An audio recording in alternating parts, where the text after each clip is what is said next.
my Bloom switched, or is it right, or is it reversed? It's right. It's right. It's correct. It's It's right. correct. Okay. It's reversed for me, but it's right. We never thought that pictures would be so valuable, but that picture is worth a lot. Yeah. So just quickly, Parth, do you want to just run through this? Yeah, Are you going to, how are you going to moderate anything quickly?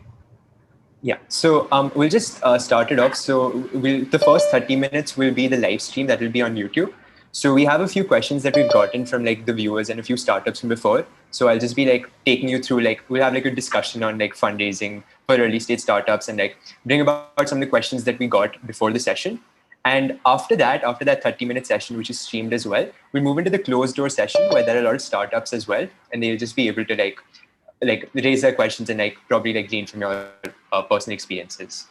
So yeah, and yeah, I'll just like tag you guys in. I'll ask a question and yeah, should be good. That's great. Awesome. Thank you. Awesome. Good. So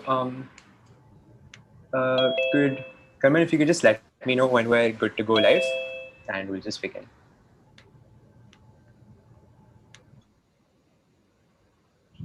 Good.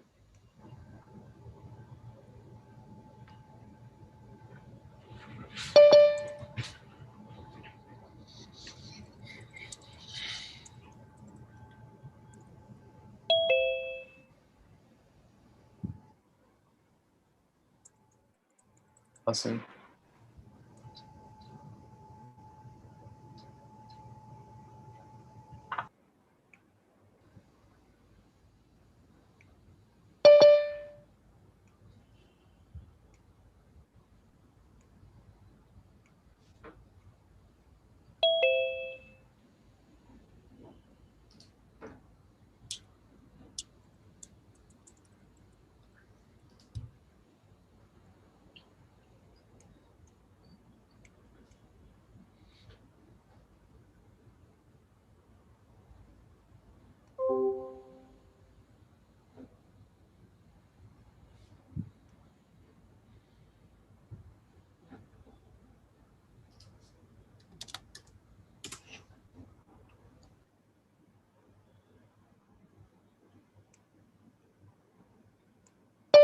Good. I think, Carmen, I think we're live, right?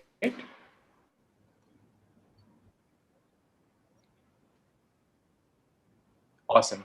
Cool. We'll just start. So, good evening to everyone who's tuned into the YouTube live stream. My name is Parth Sharma, and I'm proud to welcome everyone to today's Conquest session on fundraising for early stage startups.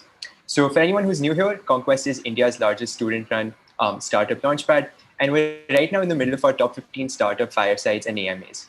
So I'm personally super excited for this session, as I'm sure many of the startups in the audience, and who quite a few of them are early stage startups themselves, and of course our audience on YouTube is as well. So without further ado, I'll just introduce our guest speakers for today. So first, we have Mr. Sanjay Nath, who is the co-founder of Bloom Ventures.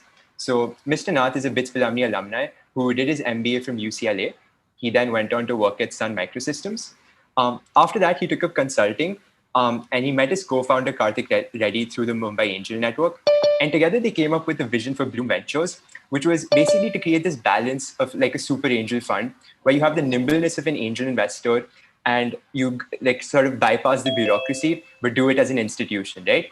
And then they went on to raise 100 crores without like having a proven track record. And I'm sure we'll hear more about that from Mr. Nath. And so thank you for taking out the time. So super excited to have you here. And if you'd like to say a few words. No, just great to be here, and happy to learn here and share more. Thank you. Awesome. Cool.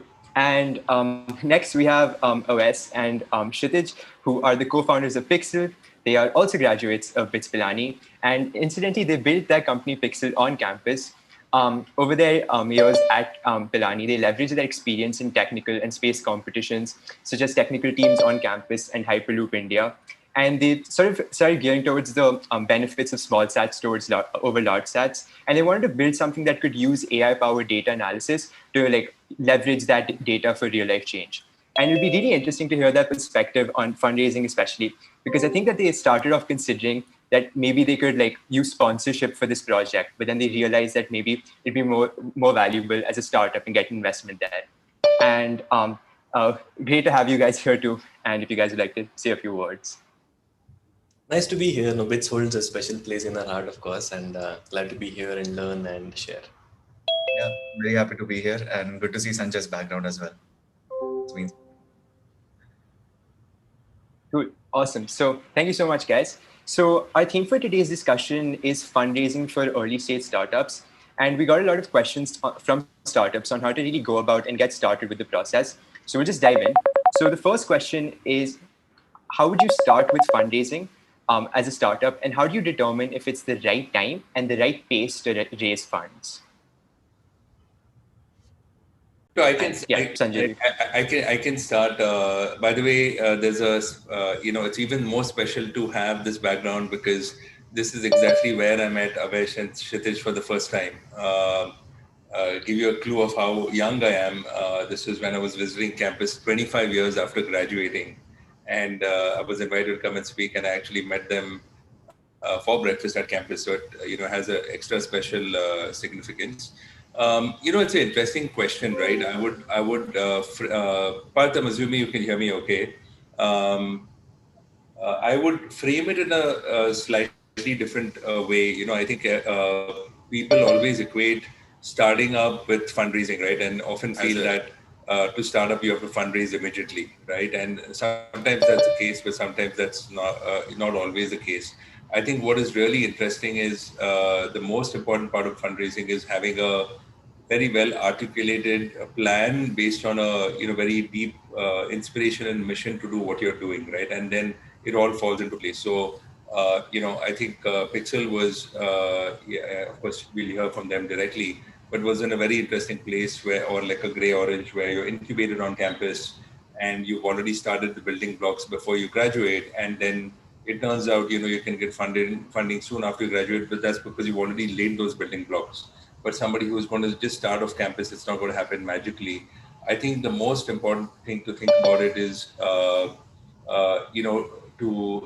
really deeply believe in a vision and a passion, articulate this plan of why you need the funding, where it's going to take you, and then also at what point you need to raise it, right? Like I said, that sometimes there are grants, there are competitions, there is seed money, there are different ways to start. And sometimes that's better, right? Because you kind of discover yourself in that process. You pivot, which is a favorite word a lot of people use. And by the time you're ready, you really have a better crafted plan, right? Versus a half-baked plan. So we'll get deeper into it, but I think I would just want to separate that. One doesn't need to actually get institutional funding to get started. It's great to actually have a story that's running and then look at institutional funding after some point, when everybody's ready and everybody's much more confident. So I'll stop there, and of course we can continue. Yeah, and OS, Kshitij, your thoughts on like how you guys approach fundraising? So I think we were in a unique position. The kind of startup that we're building requires a large amount of capital that we cannot possibly bootstrap, right? So it was sort of laid down in the stone for us. But regardless of whether you're raising venture capital money or whether you're not fundraising, you'll need to obviously show some traction that this is an idea that is worth pursuing. This is an idea that could get big, and have something done there to show that this is something that you're serious about. Unless you're an experienced 2 or 3 time founder that people will just back initially, you need to just get started first on what the problem you're solving is, what the solution is. Talk to your customers. There's no substitute for that. And once you have an inkling, once you have validated your thesis by talking to your customers, once you have a really good clarity on the plan of execution, and if you're able to communicate that clearly, I think that's when you go out and say that I need to raise the funds. You need to raise the funds only if there's no other way for you to be able to grow your startup. And as Sanjay mentioned, right, there's multiple different ways of getting that initial funding to get started. It could be grants, it could be sponsorship, it could be doing it as a project in college. As long as you're able to show some amount of an MVP or traction on what is it that you're solving and how you're going to solve it, then you go ahead and raise money to take that to the next level, to scale it, or say that we have done all we can here, now we need venture money to execute on this plan. there's always this dilemma with starting things, and it's never the right time till it's the right time. In that scenario, you always have to be on the lookout for what's going to be the next thing. You always have to be on the lookout on how big you want to take your company. And when you're looking at those things, you start to realize that it's not going to happen with just the bootstrap, just the money that I have, or the amount that can be available through grants or things like that. That is when you properly start looking at institutional funding. So having a longer term vision, a longer term plan enables you to understand what would be the right points where you would want to create milestones for and raise funding according to. But yeah, just chiming in with what Aves and Sanjay have said. It's not something that is a goal. Your goal is always your startup, the technology and the vision that you're working on, and then funding is just like an accelerator to it. It's fuel. Just giving a little bit more specific answer in our case, right? We put together a bunch of students, and as you mentioned, that we were looking at raising sponsorship. But we'd also put in our own savings and said that we're going to build out certain prototypes. We built that. We talked to our customers. We built out this business plan. There was this deck. And once we were out of the savings, we said, now we obviously need to go out and raise outside funding, because we have shown that you can build prototypes of satellites, but to build an actual satellite, we need funding. So if you have, I think the answer is just get started on your journey. In that journey, as you learn more, you'll figure out what the right time is. Right, that makes a lot of sense. So interesting that you talk about you guys pooling together your resources. So a question on that would be, what would you say are some of the pros and cons of the bootstrapping process versus the fundraising process? Yeah, you want me to take that? So bootstrapping versus fundraising? Yeah. So, I'll just add, I'll just double click on one comment on the previous question and then come in to answer this bootstrapping versus fundraising. I think, as putting my VC or an angel investor or the investor hat on, for us, it's really important first to find out why founders are doing what they're doing, right? If you put it from founder lens, you have a vision, you have a mission. I mean, everybody wants to sometimes have a role model. Some people want to get rich quick. Some others want to make an impact. For us, and it has to be a long-term vision, right? Remember, we're in a very, very long-term game.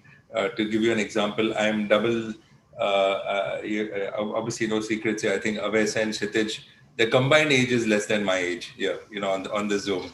So it tells you that vision and passion ideally should be a very long-term one. This is not like a get rich quick in 2-3 years scheme, right? It takes 2 years just to get settled.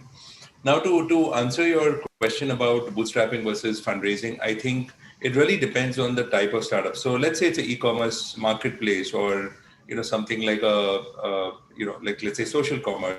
So we've got another startup, right? Pepper, right? Which is also a Bitcoin startup. If you're in that game, then it's going to be a little more capital intensive, right? So you have to know that. And then you have to know what the milestones are to get from place to place. You have to be able to go all the way. In e-commerce, for example, you may bootstrap, but you have to fundraise at some point, and you've also got to raise from the right players. Now, in Grey Orange's case, and in Pixxel's case, and some others' case, I think grants and for them being part of the Virgin Hyperloop, to go to Techstars, was not only very interesting early on, but it was also strategic, right? In terms of the learnings and the connects and the linkages that, so one thing I will say is that not all investors are created equal, right? I think of fundraising, and I encourage other founders to think of fundraising as a puzzle, right? You have a vision, you try to put a puzzle together, and are the pieces right for that particular puzzle, right? It's not one size fits all. So like Techstars Los Angeles made sense for them, right? Why? Because it is a global entity. They're going after a global market. They're building a global company from day one. If you're building an e-commerce company that's focused on India, you go to another type of angel investor. Now, the big advantage of bootstrapping is that you're not diluting, that you can bootstrap. But remember, one of the biggest reasons to get funding is not for the capital. I think the capital is incidental, and one could argue, and sometimes, also commoditized. You're actually going into it for strategic reasons, right? For linkages, for expertise, for knowledge. So I think bootstrapping is great to start. Because it's all about growth and it's all about momentum, right? The first thing you ask a startup is, okay, when did you start up, right? When did you raise last? What is the last pre-money? And it's always a function of time. And if you have a long time that's progressed between different rounds or different points of growth, then the investors also is thinking, how come you? Because growth is very, very important, right? Ventures all about growth. It's all about, you hear about the hockey stick. So I would just say that I think it depends. It's not that bootstrapping is, I think, a great place, a great way to start. Definitely, that makes a lot of sense. Yeah. Wes, Kshitij, you guys? So I think, look, it's a matter of personal preference, right? What you want to do. There's no one right answer. There's no one silver bullet to be able to say that this is the right path, right way forward. There's two different ways of building a company. One is you say that, I'm going to bootstrap it. I'm going to take my sweet time about it. I'm going to focus on what I'm doing and I'm going to do it really well. And I don't really care about growing it really fast or going out and capturing the share of the market and things like that. And if that's what you want, if that's the freedom that you want and you want the leisure and the pace to build it at your own pace, bootstrapping is a great way to go about it, as well as if you want to have complete control over sort of how you're going about it, right? And that depends on personal preferences of the people that start the company. Versus if you're going for funding, you're looking at explosive growth. You're looking at saying that we have come here. We need external money to take this to the next level. You want to take it fast. You want to grow fast. You want to sort of be, the best in the world at what we're sort of doing. But there's also certain things that come with it. You have a board that comes with it. You are sort of answerable to a few people. There's not a whole bunch of freedom. You're diluting the control or ownership that you have of the company. So it's a matter of personal preference. What you're looking at is whether you want to really create some impact and work on it at a really fast pace versus you want to take your own time and build the business as you want it without having any external restrictions on you. But yeah, there's no right way. I mean, both of them are right ways depending on what the situation is on the people want. Yeah, a lot of it also depends on the resources that you have. So like if your last name is Ambani, then I'm not going to tell you go raise from some venture capital firm. But there's a lot of reasons why people bootstrap their business. One is because they have a quick path to revenue as well in some cases, where they don't have a very large gestation period to get that revenue, and they don't have a need to grow their profits in a very exponential fashion. And when you are looking at startups that are building larger companies that are aiming to take larger pieces of the market, fintech companies, for example, in certain cases, they have to have that kind of funds. They have to have the right kind of funds to be able to advertise, to be able to reach out to the larger and larger customer base. And in cases like those where your business depends a lot on reaching out more to people, your business depends a lot on how fast it grows. That's where venture capital plays an important role in providing you with that boost. Right. That makes sense. Yeah. Cool. So thank you guys for the answer. So I think we'll move on to the next question then. So this is about the VC startup fit, right? So for the both to get both perspectives. So from Sanjay, what do VCs look for in startups? And Wes and Kshitij, what do you think startups look for in a VC?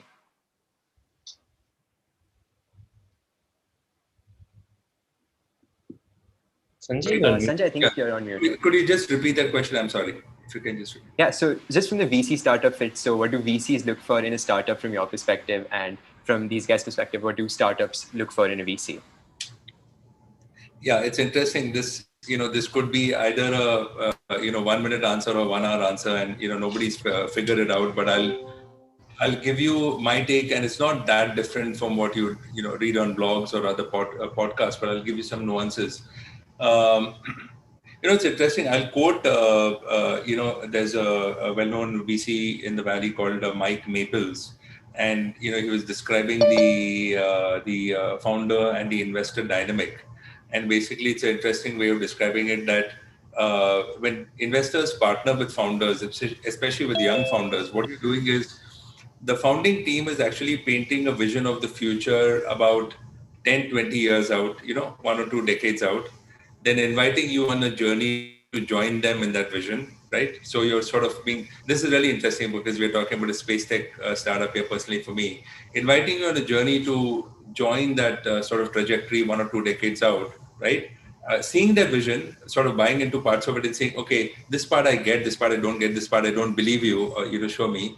Then being transported back 20 years ago and saying, okay, now do I work with you and how do we price it and discounted cash flow and all have you. So I think when it comes back to the 3 tenets, that was more of like an analogy. When I come back to the 3 tenets, I think one is that the confidence and the belief in the team right? And the team and what they're doing is the most important. The earlier stage you are, think of it like a seesaw, right? If you have the different elements, you have team, you have market, you have product, right? These three are the levers. And if there was like a seesaw, the earlier stage you are, the belief and the confidence in the team is the most important, because that's what all you have, right? You have a demo, maybe a deck, and then you have the team really backing the team. Now, as you get further along, you do a Series A, Series B. You when you come in early, you're really backing the people. As you go later, you're starting backing the balance sheet. You're backing a proven business model, right? Of course, the team is important, but then very often you're meeting more the L1s and the L2s in some cases, right? So I would say the levels are pretty much the same. The weighted changes on the stages of funding. So I would say for really, really early stage, the team is almost 60-70%, right? You want to go, you'll hear about this, a very large TAM. I mean, the total addressable market, the total serviceable market, the total obtainable market, different ways of cutting and slicing this is, of course, very important. I think it's important for founders to know that when you go and talk to larger funds, the second aspect of the large market becomes even more important, because simple math, right? I mean, maybe a little more detail for you all. But if you have a 100 million fund, the outcome needed for the 100 million fund is much more than for a 10 million seed fund, right? Because it has to return that fund to them. So I think that what TAM becomes even more important. And then the last is really the product market fit, that the founding team may not have it, but do they have a plan, and are they validating with enough pilot customers and actual customers that they will get there, right? Is it more than just the founder saying that, we're the greatest thing that since sliced bread, or you've got in their case, certain space tech companies or an e-commerce companies, maybe downloaded users, and a gaming company, you're getting some proof of that. So I think those three levers are pretty much the same. A great team, a very large market, and a differentiated product. And then the weightage of that changes along the way. Last thing I'll add, there is also like a founder investor fit, and I'll invite them to also add about it. I think personal chemistry does matter. I mean, think of it in a public, now Zomato's gone public, right? I think fantastic story. You're buying shares in the market. There doesn't have to be any founder investor. It's simple, right? Do you believe in the stock? Are you going to make money?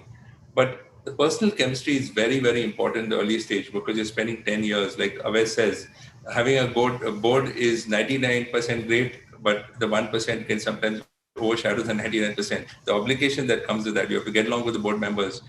Even if the most important is, how do you resolve disagreements, right? The fun is when you disagree, not when you agree, right? How is there a process to do that? So the personal chemistry in venture capital and between the investor individually and as a group dynamic is very, very important. I'll leave it there and turn it over to them. Yeah, That's really interesting insight. Yeah, sorry.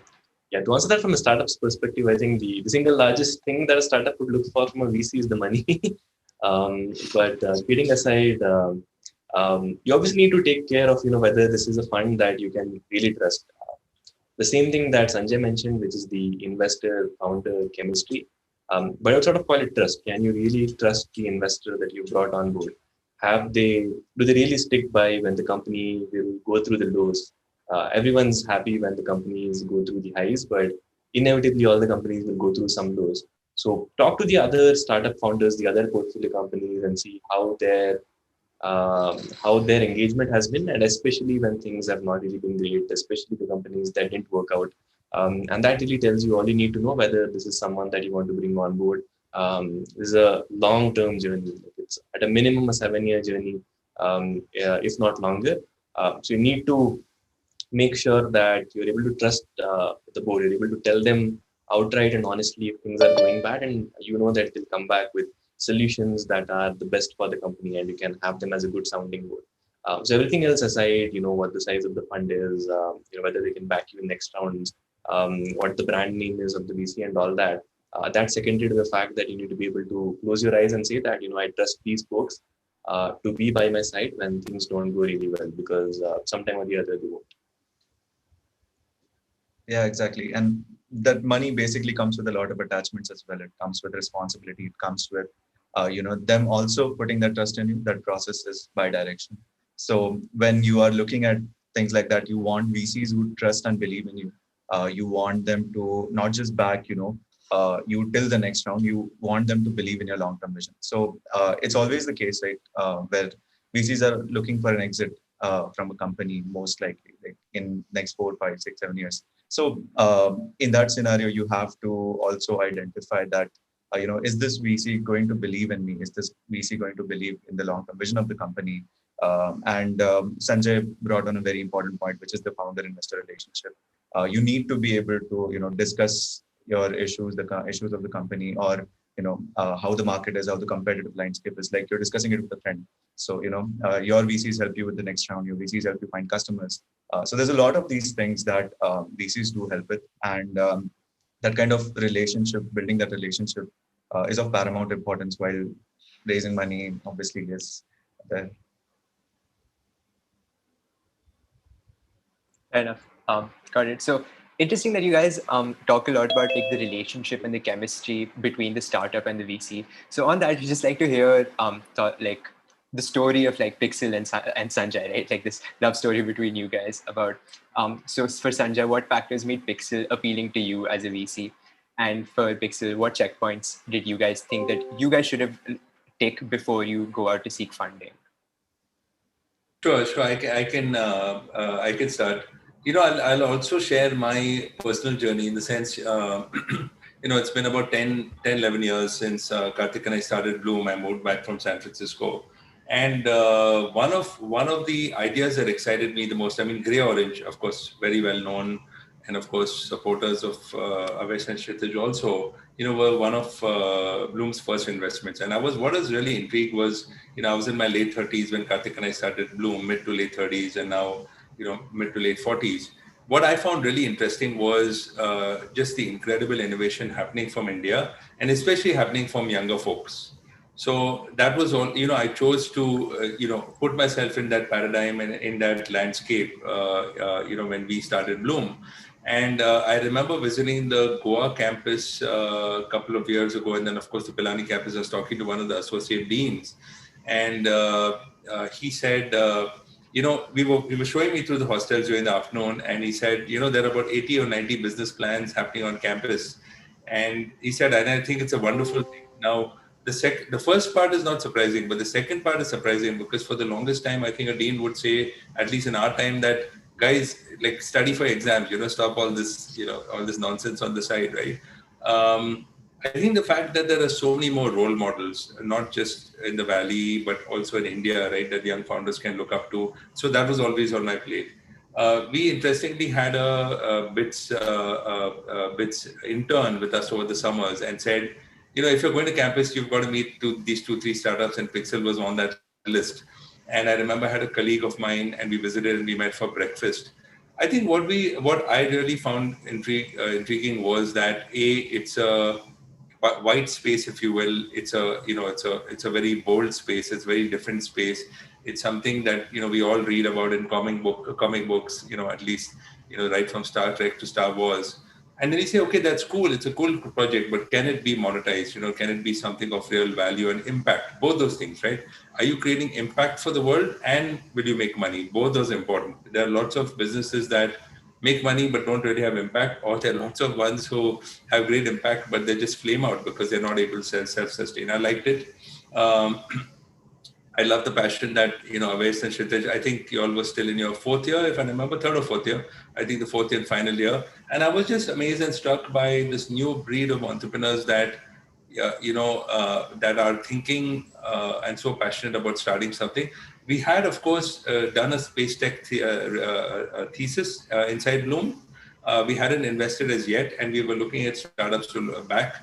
And then it also helps that the ecosystem, thanks to Mr. Raju Reddy, who's in the Valley, who's a great supporter of Bloom, who's my personal mentor as well, and others were part of it. And that was interesting. And I think it was really creating a large impact in the space, and I would say a personal comfort with the founders. So interestingly, there was almost, I will say this, that the investors invest in a line, not in a point, not in a snapshot, right? I think it's very important. I'll advise founders to show a journey always. Don't show just a snapshot like a dashboard.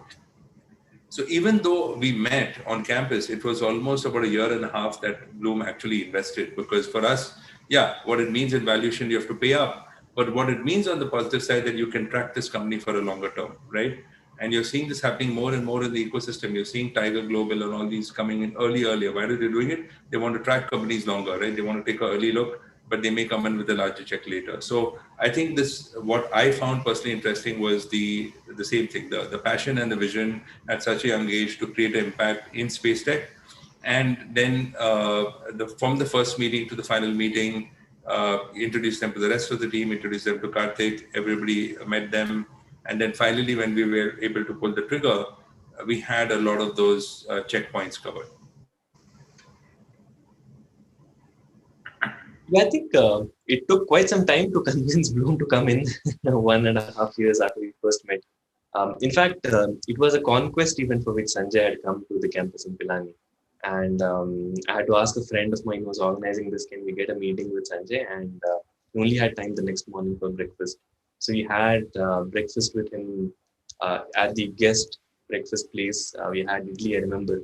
And we just talked to him about space tech. And obviously at first it seems like it's a cool thing, but what have you actually done? But I remember we showing him pictures of the prototyping that we'd done on the satellites, and that's when he sort of looked at it and said, there's actually things that's happening here. And after that, we kept in touch, of course, kept him posted about the progress that was there. The CreoRange founders were already investors, so there was that bit of validation that was coming in as well. Raju Reddy was an investor as well, and then when we were looking at raising our proper seed round, we reached out to Bloom, of course. We had a chat. And then some things happened. The round that we were putting together didn't come through because COVID and lockdown happened. And then we reinstated the entire process, had all conversations with Sanjay, the Bloom team, during lockdown virtually. And we had our investment committee meet as well virtually. And so it took that line of 1.5 years for them to see that this is not just a school project or a college project. This is something that we want to do for the rest of our lives. And even from us, talking to CreoRange, who Bloom had invested in, talking to other portfolio companies and just reading about it online.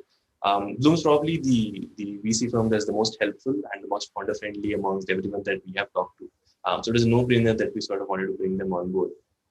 But I think, it started with that breakfast in Pilani, and we just kept in touch, we kept each other posted. And that chemistry sort of grew for the 18 months that we were in touch before the investment happened. And I think that played an important part, that we could trust them and they could trust us, that both of us will do what's best for the company. So that was the story from our perspective. Yeah, and anything to add? Yeah, just one small thing. It matters a lot to us because the way we interact with Bloom, we not only interact with Sanjay, we interact with the entire team. So, for every little thing, there's someone special at Bloom who can help us out, whether it's hiring or, it's your finances, doing your CA level work. So there's a lot of that support that Bloom has brought to us. And one other reason why this is a special relationship is also because, apart from the meetings, apart from all the conversations that we have, Sanjay likes to, show that there is confidence in you. And, that vote of confidence means a lot when it comes, out of nowhere. And Sanjay and Anurval will be on the call and, they'll be excited about what we're doing and we'll be excited about what we're doing. So that just pushes you to, go ahead and, get back with your Monday morning stuff. But in general, appreciate Sanjay personally as well, because, being the non-CEO co-founder of the company, you don't really have that much of a conversation with the board or the investors apart from the board meetings. So, being included in those conversations, being made to feel comfortable, that comes as a very, very big thing personally. So thanks, Sanjay, for that. In general, it's been an amazing relationship with Bloom so far. And we look forward to continuing it as well.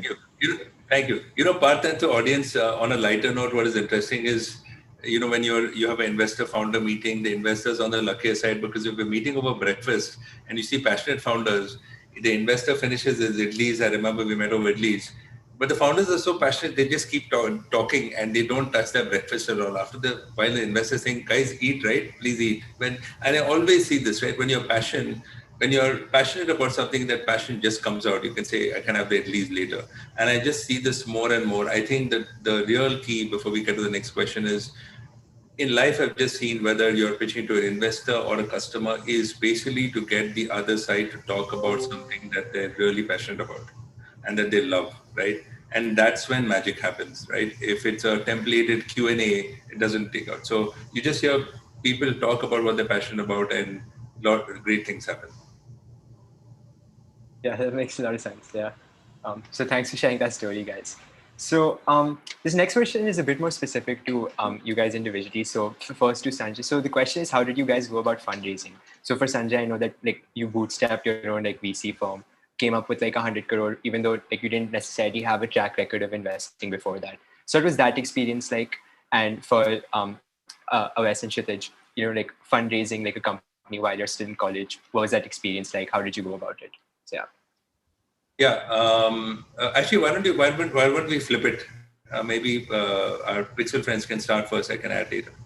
The order. That's the Wes's question today. So I think look, when we started, we were a bunch of students trying to raise sponsorship and a whole bunch of that stuff as a student startup. We said once we have a satellite launch the sponsorship, we'll go ahead and then fundraise. But around that journey, we realized that we would need to raise a whole lot of money, and venture capital seemed like the only way to do that.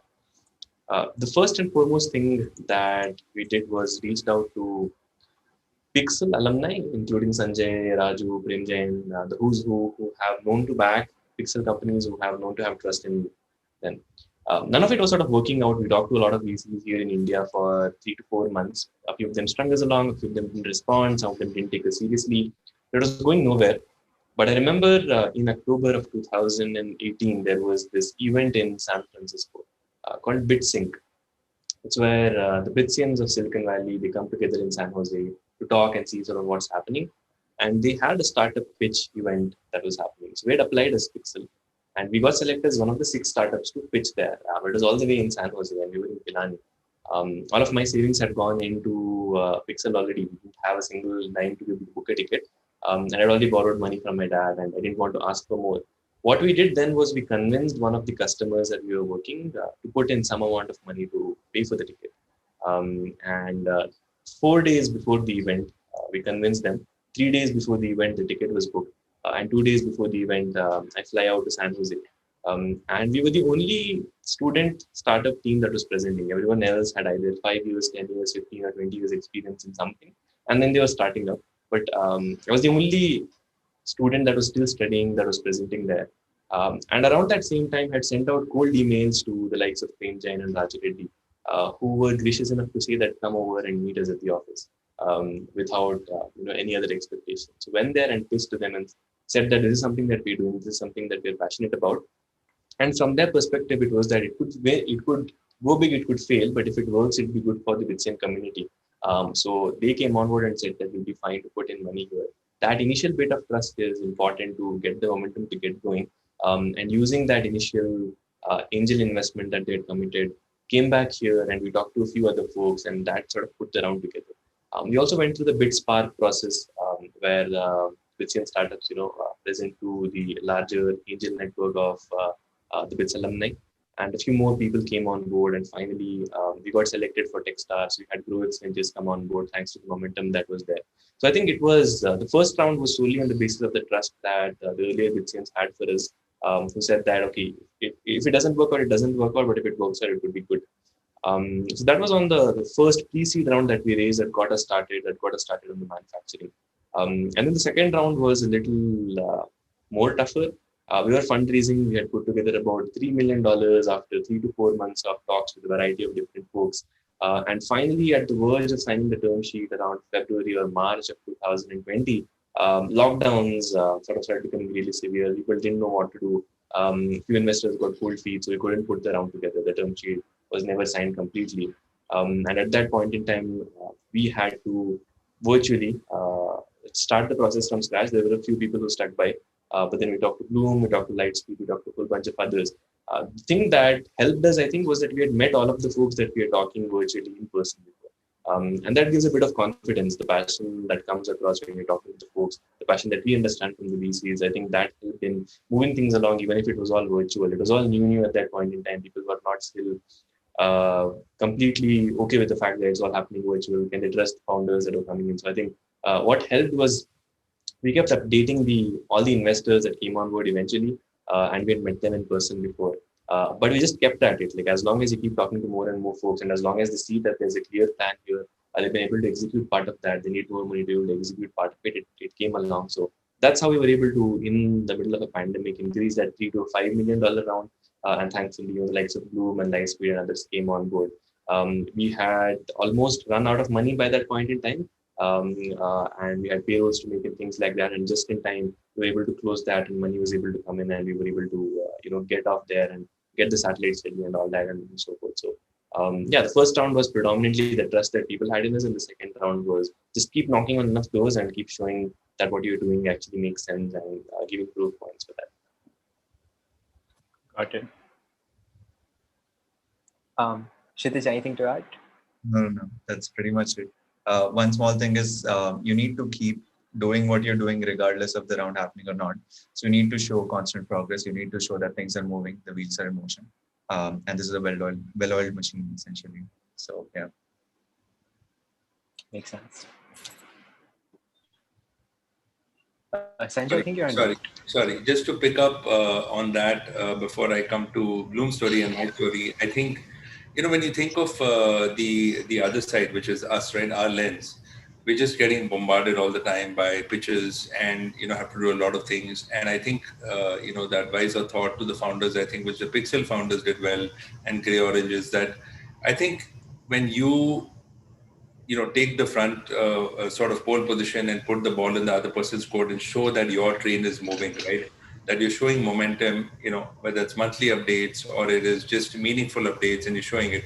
And the other person says, hey, this train is moving and I need to react, right? Versus, people who check in and say, hey, we spoke last month about what's happening, any changes, right?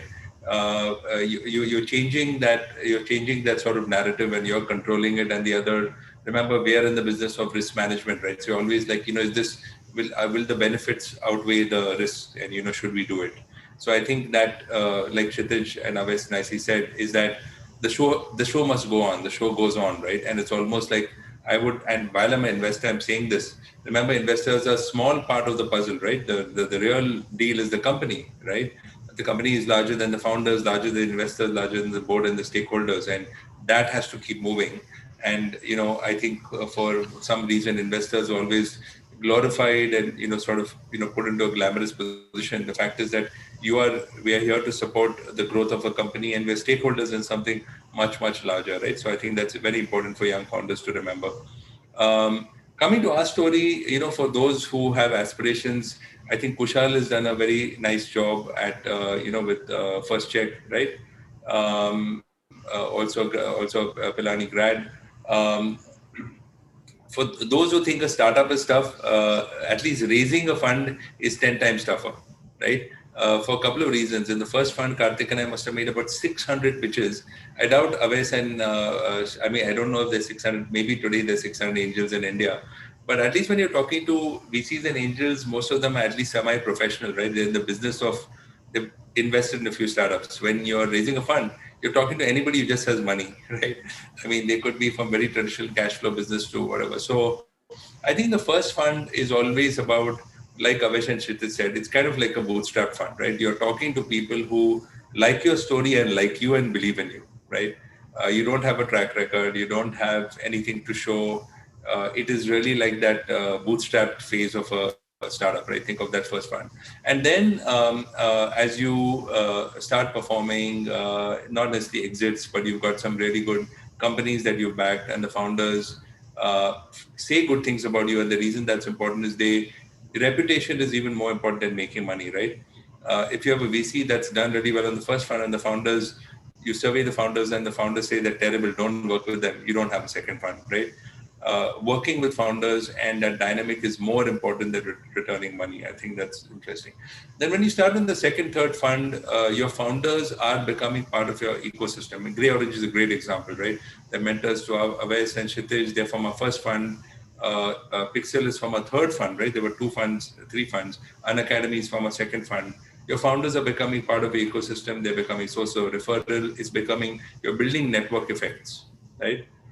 Essentially, that's what VC is, a platform, right? It is not just investment vehicle that's investing in companies. You're building an entire network of founders, LPs, ecosystem that are all collaborating and helping each other.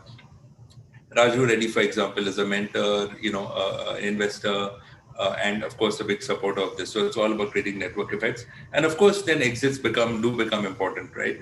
But it's very interesting. Avesh was, and I appreciate the kind words Avesh and Sishan said, but you'd be surprised that institutional LPs actually double down and they survey the founders of our VC firms, and they say, what are they doing well? What can they do better, right? We also have to constantly be improving. I mean, we're a startup platform. So it comes back to the dynamic, right? I mean, if you look at the best funds, but the best performing funds are the ones that have a great reputation of attracting great founders, jointly creating the value for them, right? And then just creating that flywheel, right? Where you have founders coming to you again and again, you're creating that value. So today, of course, apart we're much larger. You know about Bloom, 3 cities, Bombay, Bangalore, Mumbai, strong connects to the Valley. We have a very strong platform team that helps our founders with fundraising, business development, hiring, outsourced finance and accounting. And it comes back to that, right? It's all about adding value to founders. So the first step is never easy. You're always looking to get better and better. Last thing I'll say is, I think India's in a very exciting time now. Zomato, of course, has gone public. Delivery will soon perhaps go after that. People talk about Freshworks doing an IPO in the US.